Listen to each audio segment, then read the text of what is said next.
Well, hello, everyone. Welcome to today's podcast. If you're a woman, I want you to listen up with ears and think about all the men in your life. And if you're a man listening to this podcast, this is going to be a really important podcast for sexual health and men, and finally opening up to having a conversation about this. So I'm really excited to introduce my guest today. We actually haven't talked about this subject yet on the Path 11 podcast, but my guest today is Ian Faulkner, and he is going to be a presenter at the Sacred Sexual Music Festival. And as you guys know, we've had a lot of these presenters on so far on the podcast, and that event is happening April 16th, 17th, and 18th. Path 11 Productions is bringing it all to the world virtually, so we had to do a virtual conference this year, and tickets are for sale at sacredsexualmusicfestival.com. But let me tell you a little bit about Ian first, and we're eventually going to get into a little bit of what he's presenting at the festival, but he has a wealth of information. We're going to talk about sexual health and men, and really bringing this conversation to the forefront today. So Ian is a body worker. He focuses on sexual health and education for men and women, but primarily his clients are males. He trained with Caffyn Jesse in intimacy education, and he is an intimacy educator. He also brings his interest in Sufism, Buddhism, Christianity, and Taoism into his body work. He also has training in Trager. Am I pronouncing that right? Trager massage? That's correct, yes. Okay. Which is an alternative medicine and intimacy education, and he offers a full spectrum view to healing and well-being. He has his first book coming out very soon called Sexual Solutions for Real Men. So Ian, welcome to the Path 11 podcast. Well, thank you very much. I'm quite delighted to present the topic. Yes. So when we were kind of talking before we came on the show, you held up a book that I remember secretly reading as a young girl.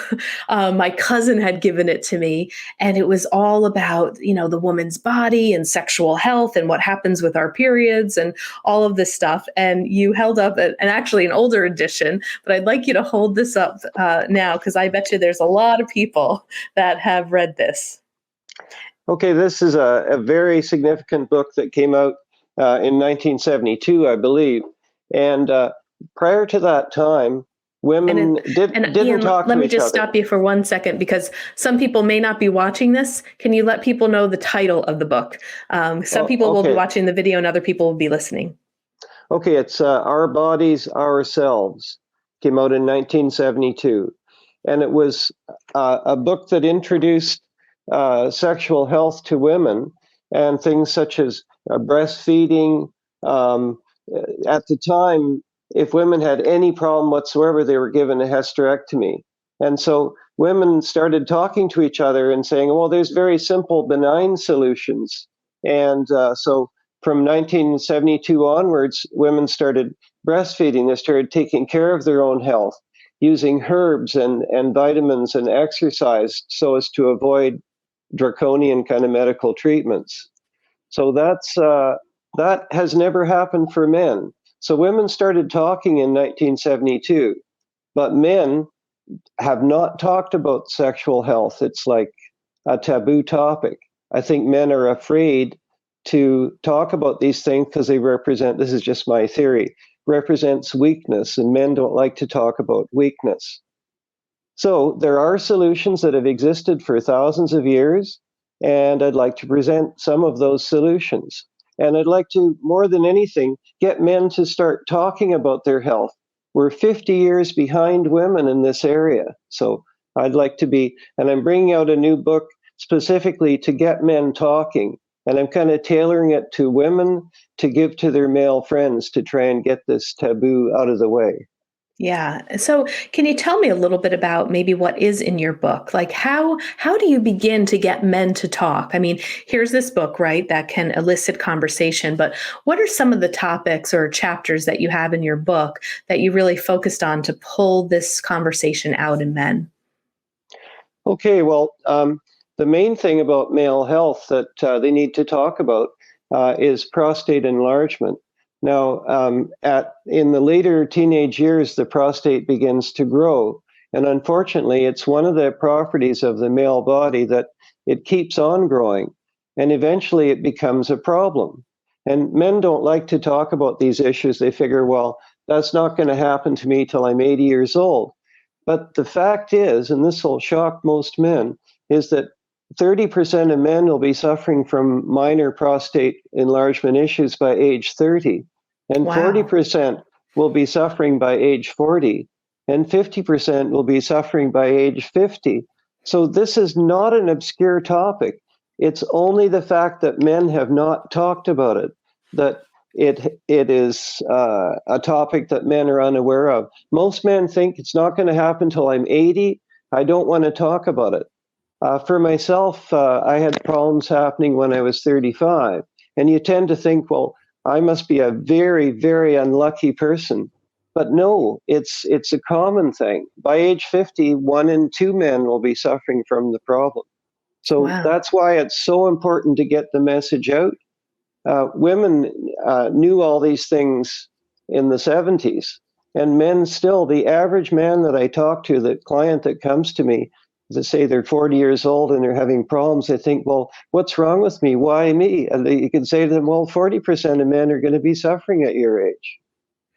And so, because I don't know that much about male health, what are some of the maybe signs or symptoms, if we have men listening that, because I mean, I'm shocked right now. I was thinking that, yes, the prostate, I remember my dad ended up having troubles with it. He would get his PSA levels tested. He ended up having a surgery, I believe, to have that removed because it was indicative of cancer. So he opted to have it come out. But, he was in his 60s. So I kind of thought that the prostate was more of like an older man thing that they have to take care of and deal with. I had no idea it could reach men as early as in their 30s. Well, that's an important thing, is that I'm referring to natural prostate enlargement, which is not related to cancer. Okay. It's a natural process. I'm not going to talk about prostate cancer. It's a relatively rare thing. An important thing for men to realize is that prostate cancer can occur at a young age, and the simple way to deal with it is to get a PSA test, as you mentioned. And it's a simple blood test, painless. You just take a blood sample, and they can see whether or not the PSA rises past a certain level. It means that there's a likelihood of prostate cancer. But aside from that, the vast majority of men will be suffering from prostate enlargement. And you mentioned, what are the symptoms? Well, the symptoms are reduced urine flow, having to wake up 3 or 5 or 7 or 8 times in the night to pee. So these are the basic symptoms. And it's extremely common. By age 50, 1 in 2 men will be suffering from this. Later on, prostate enlargement, when it gets to an advanced stage, can cause sexual problems such as erectile dysfunction or orgasm difficulties. Mm-hmm. And there are some very interesting things that men should know about. The standard drugs that are given to reduce the symptoms can cause sexual malfunction, such as the inability to orgasm or erectile dysfunction. But there are older pharmaceuticals that are like 10 to 20 years older that actually don't have the negative effects. And it makes me wonder if why are we using these more modern drugs when the ones of 10 years ago wouldn't cause those problems? And so since I'm an older guy, I have had a chance to try the older drugs and then try the more modern ones. And I think it might even be a marketing scheme for things like Viagra, too, so that the modern drugs actually cause problems, thus providing a market for drugs to solve those problems. So I'm making sure that people are really aware that there are also a great variety of ancient herbs that will solve these problems for decades ahead of the time when you might have to use pharmaceuticals when you're much older. Oh, wow. Wonderful. Okay. And you have those suggestions that are going to be in your book of those herbs and things of that sort? Indeed. Many men do use these herbs, but if they go to the family doctor, some doctors will recommend them and some won't. I'm presenting the information, not only information, but I'm teaching men how to research these things on the internet and use terms like PubMed in their search so they get actual scientific information and not just a lot of nonsense. So I'm trying to help men to do their own research so that when they go to their family doctor, they can be well informed. Great. And would you mind mentioning what maybe some of the herbs are, or 2 herbs? Because I'm sure if the women are listening, they're like, okay, I gotta let my man know this, my husband, my partner. So yeah, what? Okay, there are 2 very important herbs that people should know about. One is saw palmetto, and saw palmetto is it's a small palm tree. The berries have been used for thousands of years for treating the symptoms of BPH. Benign prostate hyperplasia is the name for the technical name for prostate enlargement. And saw palmetto is the standard herb that's been used for thousands of years. And it can put off for decades the need to look for medical help. The other very important herb is pygeum, and that's Pygeum. And it's actually some sources say it's a cherry, and some sources say it's a plum tree. It comes from Africa. The actual scientific name is slightly different, but pygeum is what the herb is always called. And it has a history of being useful in many countries. In Germany, it's very standard. Throughout much of Europe, it's been used for many, well, it's been used literally for hundreds of years. Now, it prevents prostate cancer. There's scientific studies. You can go online, do your own research. It reduces the incidence of prostate cancer by building up the body's immunity to prostate cancer. For myself, my PSA readings, which I've had over the years, rose as high as 6.8, which is quite a high number. If it was 7 or 8 or 9, I would be investigated for prostate cancer. I started doing pygeum, and it went from 6.8 to 6.4 to 5.8, and now to 4.5. And 4.5 is below normal for my age, so I have no issues. So I've actually observed the effectiveness of it. And amongst my clients, they also have observed that their PSA numbers went down and down and down when they used pygeum. So there's 2 key herbs.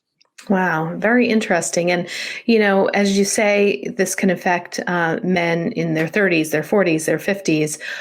You know, I can think of that sometimes if men are struggling with erectile dysfunction, that people might go to say, get your testosterone level checked, you know, not your prostate checked.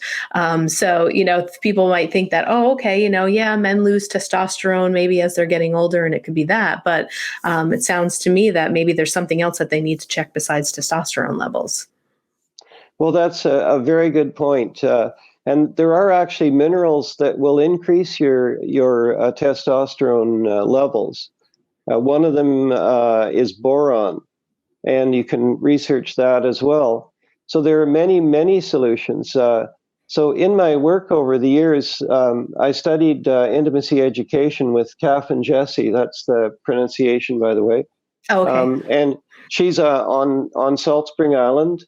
And so intimacy education is about working directly with people with their intimacy issues. For men, it would be dealing with erectile dysfunction. Many of my clients are dealing with prostate enlargement, and some at a very young age.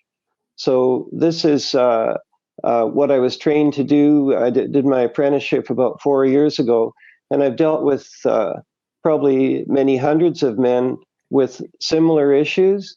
And it astonishes me that none of them know anything about it because it's a taboo topic. Men are literally 50 years behind women in knowing how their bodies work, what their weaknesses are, and how to overcome these weaknesses with fairly natural solutions. And one is the kind of enjoyable one to mention is that regular orgasms for men will prevent will prevent prostate cancer to the level of 30 to 40%. So scientific studies, very large ones worldwide, have shown that if men do not experience orgasm more than about 3 times a week, the rate of prostate cancer rises by 30 to 40%. So pleasure is medicine. That's one of the most amazing things, is that pleasure is a primary medicine for retaining health. Wow, this is fascinating. I mean, I'm learning so much. I'm so glad that we have you here today. I'd also like to hear a little bit more about how you bring some of these other modalities of Buddhism, Taoism, into your work. I know that with your intimacy education, you also do harmonic resonance body work, and you allow that type of healing to heal trauma for people. It's sexual healing. It can heal shame. So how does that work? If somebody's coming to you to work out some of these shames or sexual trauma issues, how do you incorporate all these different techniques? Okay, well, it's a good question. I've actually done body work for over 30 years. Harmonic resonance body work is what I call it. And it's based on the work of Dr. Milton Trager. It involves a gentle rocking of the client on a table. And you work through the body, the head, the hips, the shoulders, arms and legs in a gentle rocking motion to get people aware of their natural body rhythms. And this work is done fully clothed. So you're wearing yoga clothes, any kind of clothes that allows you to have a freedom of motion. So I've done this work for many years. It's a very good work for helping people to get over a sense of shame, because they can be very safe. They're fully clothed. When I did the work with Caffyn Jesse, we learned to do erotic massage for pleasure and for healing through pleasure, really, that in a nutshell. And it's unclothed body work. So I wanted to take that just to become holistic, so that I could work with the whole body and work with sexual issues as well. But generally, I work with people to I will help them to overcome erectile problems. In that case, it would be a simple process of bringing the person through massage almost to the point of orgasm, but not quite, and then teaching them to use their breath, to back off, and stay there and move away from the edge of extreme pleasure, and then come back to it over and over again. And I could take men who had suffered from premature ejaculation, say, for years and years, and get them to not go there, to stay on the edge, to come back, to stay on the edge, come back.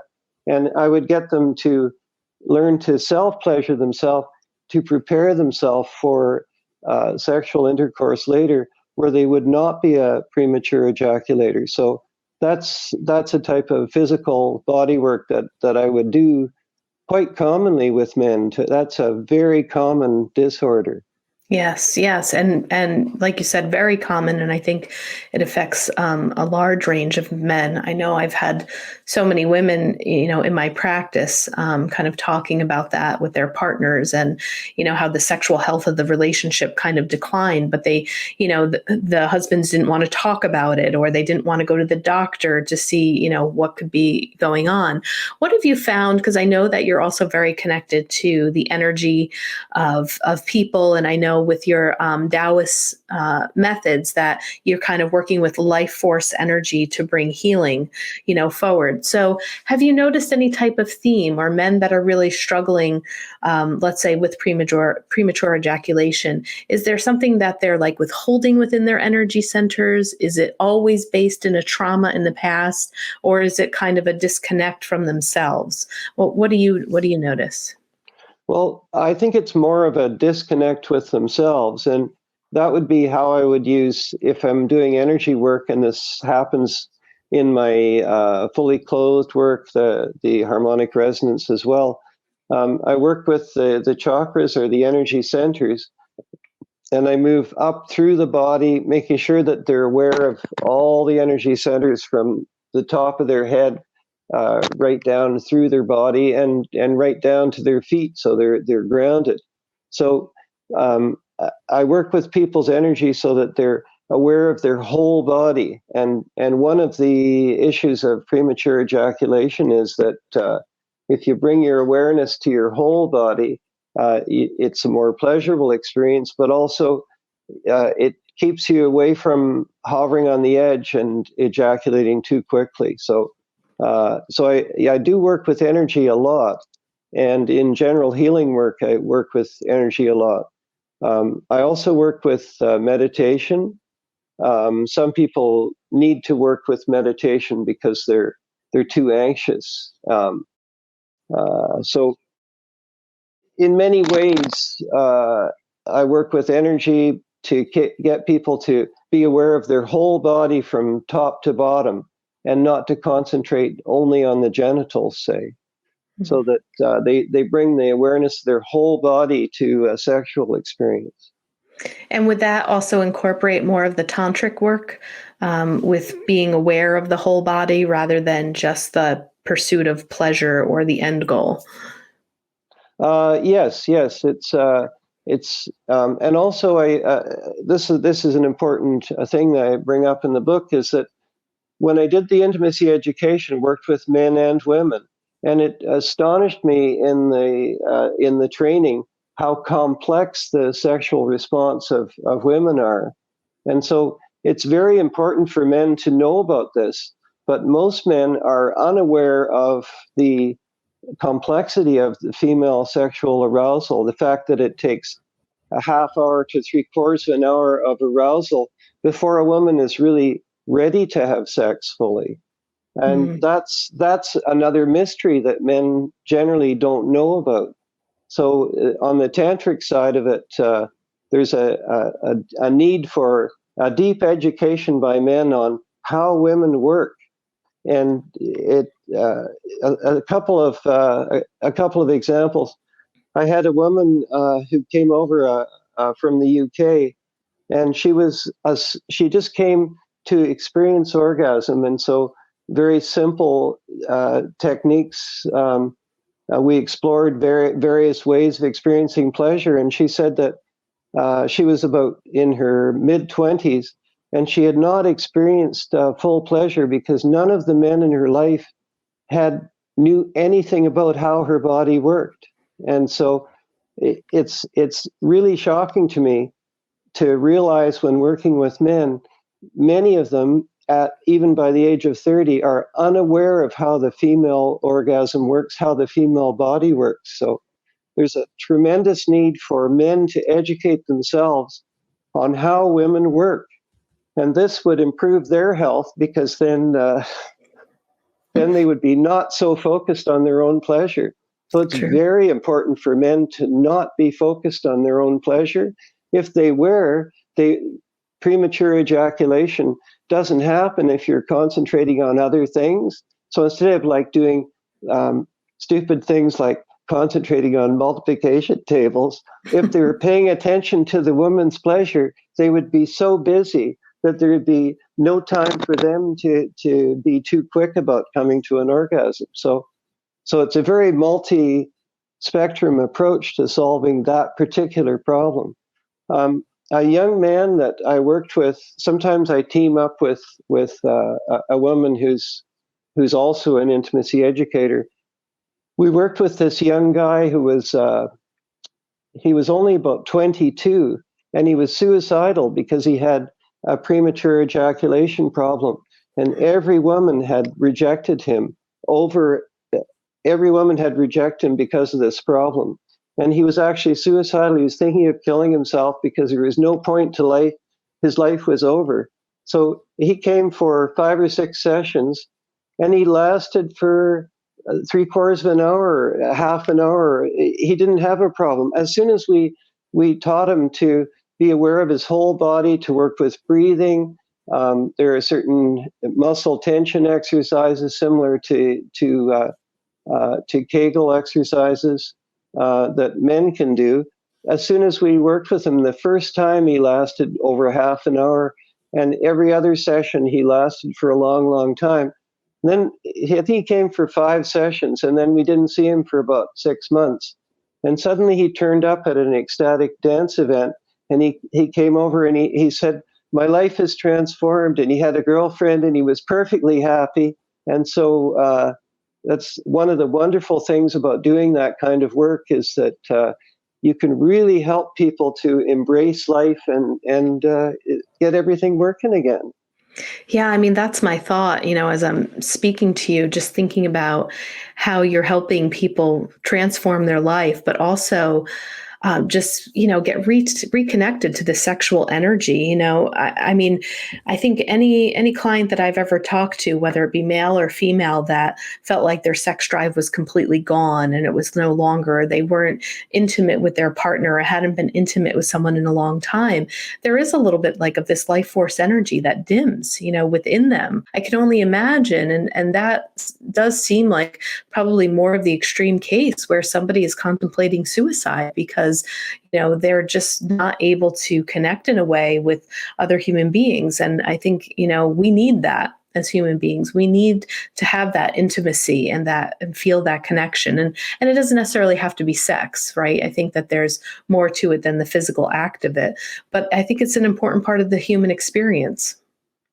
Well, that's right. And as far as the importance of love, if men are approaching a sexual relationship in terms of learning to express love for this other being, it might be a man might have another man for a lover too, but right. the important thing is to express love and demonstrate that your loving relationship through touch, and if it's focused on touch in general, a lot of these problems just evaporate. If you're focused on aiming for orgasm, that's a problem.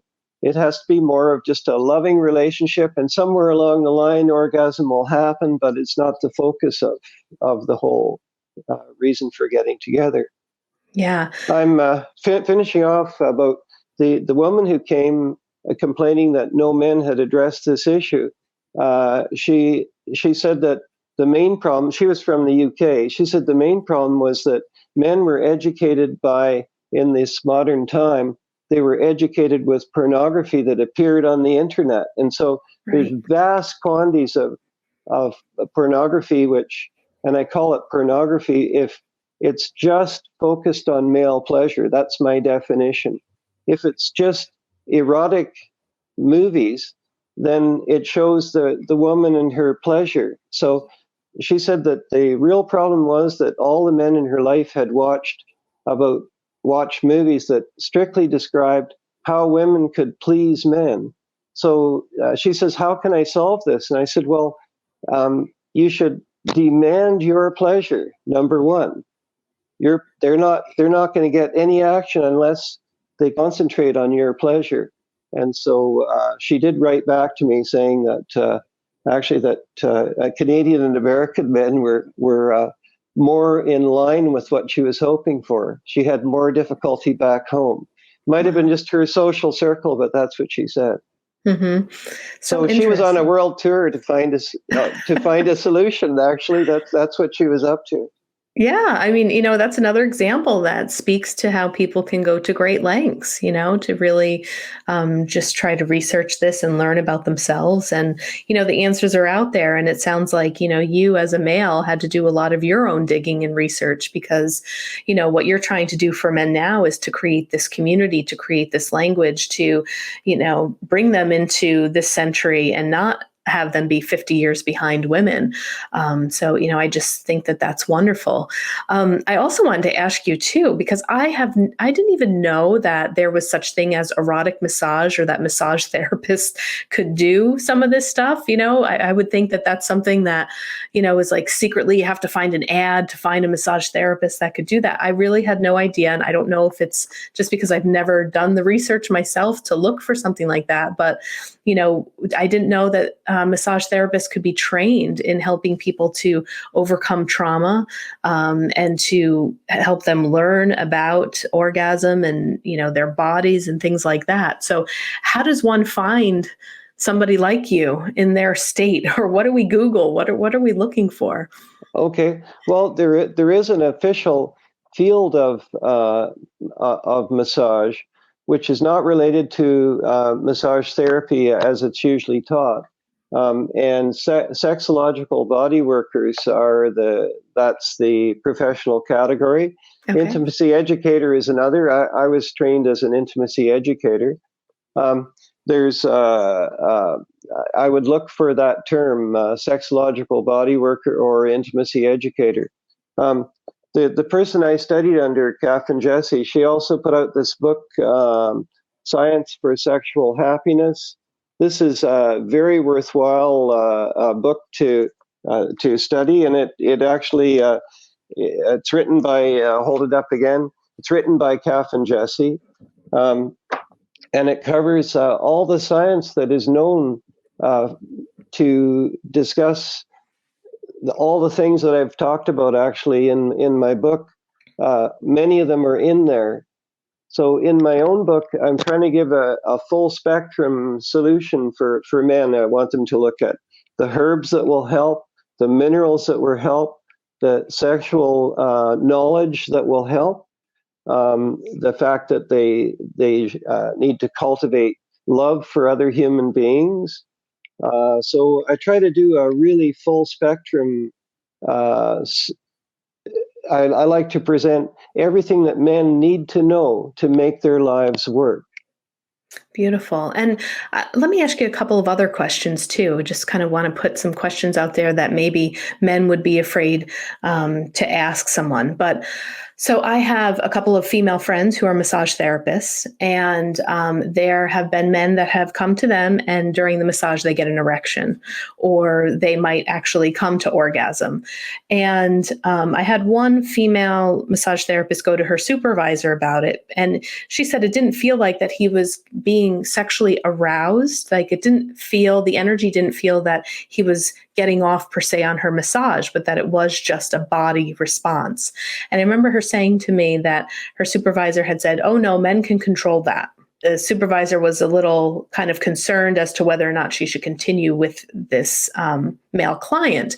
And, I've spoken to men before, in my sessions as well, and will sometimes recommend a massage, and sometimes they'll be afraid that they will get an erection during a massage, or that they can't control that, or what if something like that were to happen.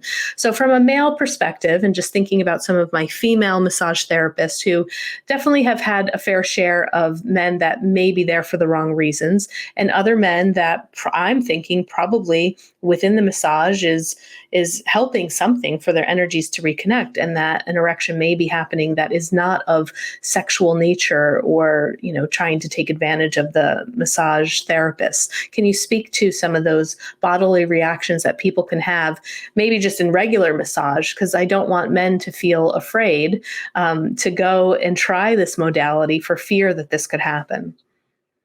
Well, that's a good question. Regular massage therapy does not even touch the sexual areas of the body. It's a very repressed modality. Massage in other countries, particularly in Australia, I have a friend who studied massage there, and they were very open about sexuality. Another thing that okay, to address it directly, regular massage therapy as used in this country is not related to sexuality at all. In fact, it's they talk about a donut of exclusion, a certain area of the body near the genitals. You don't even get close to it. Right. So it's a very repressed modality. The massage therapy that I studied on Salt Spring Island, intimacy education, was specifically embraced genital massage and the exploration of pleasure. So this is a pioneering area. Like there are not many of us that do that work. And for myself, I don't normally do erotic massage. I work with fully clothed people, and I just took that course in order to be truly holistic so I could deal with the whole body. So you should understand that that type of intimacy education massage, teaching people about the pleasure, exactly how to bring themselves the most pleasure and to help their lovers to bring them the most pleasure and to bring the most pleasure to their lovers, is a very unique type of massage work which is not commonly done in North America. Mm. Okay, interesting. And then what are your thoughts? Can men control their erections? Do you feel, even though this traditional Western massage is not enhancing any maybe sexual responses, but if a man ends up having an erection during a massage, is that something that's controllable, or do you think that even though they're not touching on those parts, that can still happen for a man? Well, of course, that can still happen. I think it's somewhat tragic that men should be shamed for having that reaction. So it makes me feel very sad that, and I've heard men say this who come for pleasure massage. I work with women too. I mean, as a team, myself and several other women will do four-handed erotic massage for people. And we hear men say how they've been shamed for going to massage and they had an erection. So I think this is a very unfortunate thing, and it's one of the things that leads to male trauma, is to be shamed because their body responds in a perfectly ordinary way. Yes. I'm personally very sad to hear this story. It's a very common story. Mm-hmm. And it's one of, as far as I'm concerned, it's one of the defects of massage therapy as it's taught. They don't have to go there into pleasure massage, but they certainly should not be shaming someone for having that experience. Right.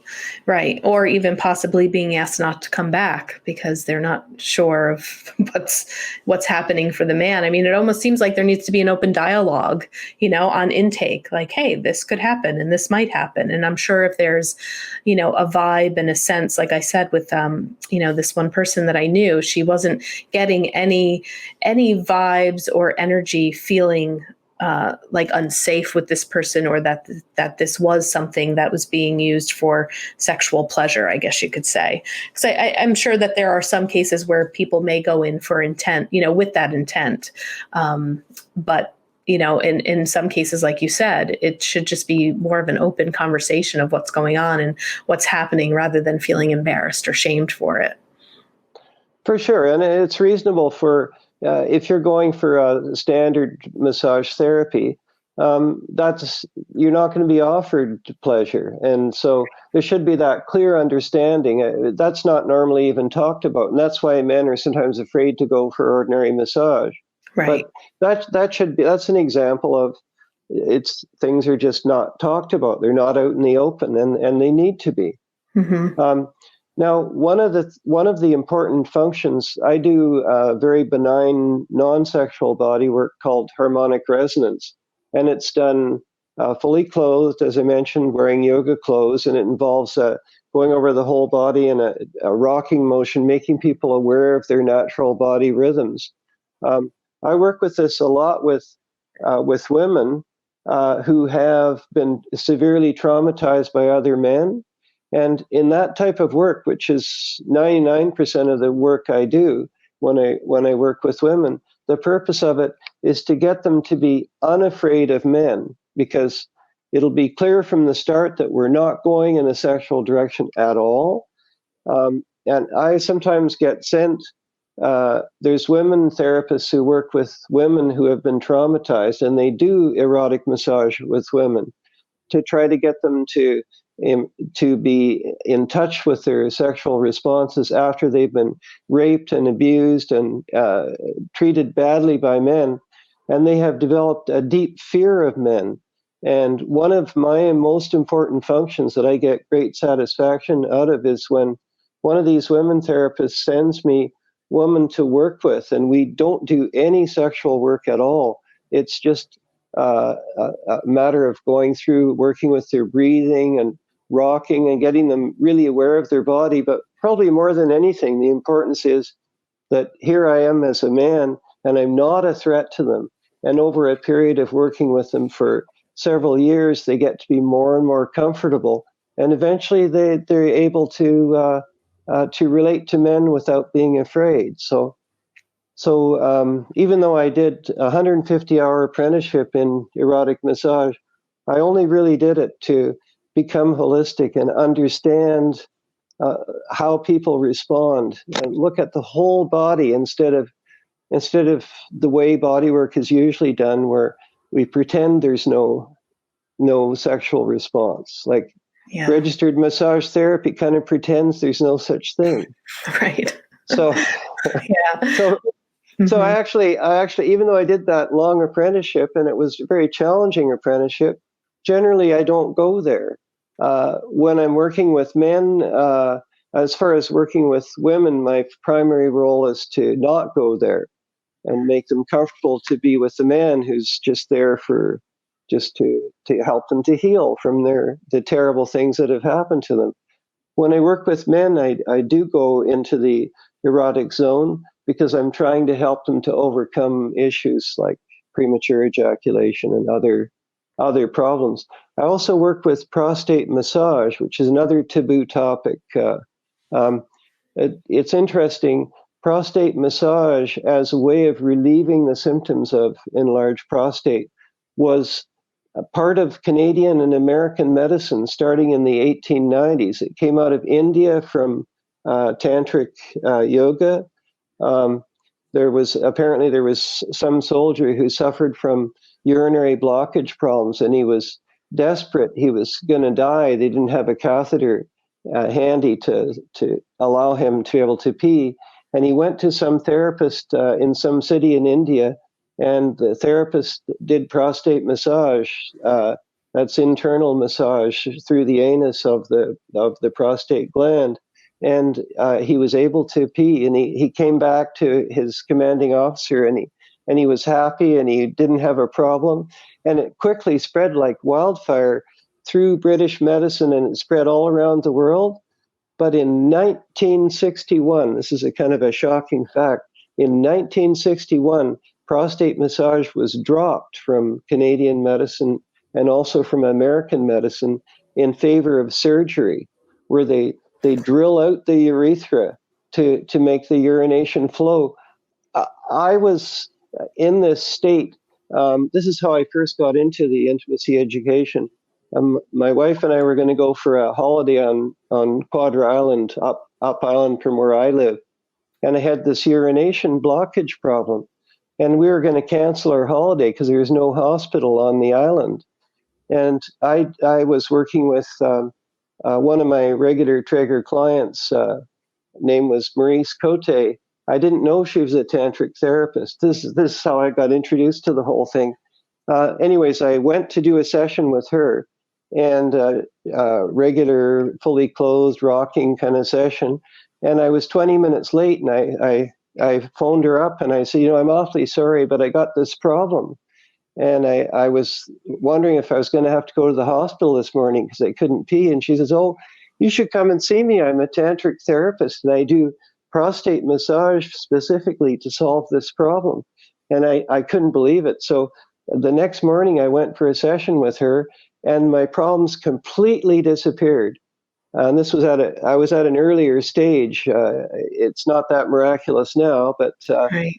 Wow. But it completely cured the problem, and I was able to go with my partner to Quadra Island, and it was like the problem was set back 10 years in the past. I had no problems whatsoever. So this therapy, which is quite miraculous for a certain age range, was dropped from Canadian medicine in 1961, and I believe it was dropped because of the shame of the whole process. I think it was Puritanism.